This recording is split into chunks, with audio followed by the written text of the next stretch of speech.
भाजाई अम्मा अदा नज़र कोन था अचनि पिया। माजिद ऐं मासी मामे गुलाब वारनि ॾे विया आहिनि। पर छो भाजाई, मामे वारनि ॾे ख़ैर त आहे न। तुंहिंजे लाइ इरम जो रिश्तो घुरण। मुंहिंजी शादी? पर भाजाई। छो राशिद, तोखे इरम जो रिश्तो पसंदि आहे? न भाजाई, अहिड़ी ॻाल्हि न आहे, बसि ईअं ई। मतलब इरम तोखे पसंदि आहे, ईअं न? भाजाई, तव्हां सभिनी जी पसंदि मुंहिंजी पसंदि आहे। छा तो ॾिसी राशिद? ॾिसां थो तुंहिंजे चंड जहिड़े चेहरे खे, ॾिसां थो तुंहिंजी नशीली नेणनि खे। पोइ छा नज़र आयई मुंहिंजी अखियुनि में राशिद? तुंहिंजी तस्वीर आहे न मुंहिंजी अखियुनि जे माड़के में?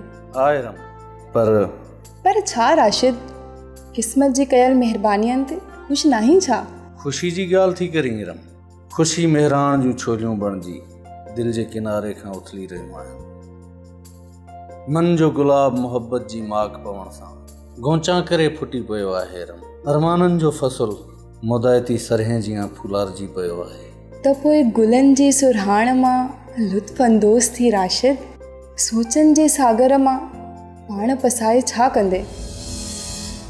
छा तो सोची राशिद? हाँ, कुझु बि न भाॼी। सोचनि खे छॾ अदा, चांहि पी ऐं शादीअ जूं तयारियूं कर। मामो गुलाब मासी ऐं माजिद सां ज़रूरु हा कंदो।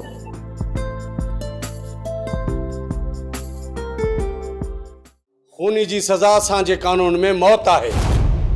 ऑफिसर, कातिल जो तालुक भली केॾे बि वॾे ख़ानदान सां छो न हुजे, पर उनखे सज़ा ॾियारणु असांजो फ़र्ज़ु आहे। सर, असांजो हर ऑफिसर अवां जहिड़ी मुनफ़ी सोच रखंदड़ हुजे त पोइ कानून जे नाले ते कंहिंजी बि गंदी आंगुर न खॼी सघंदी।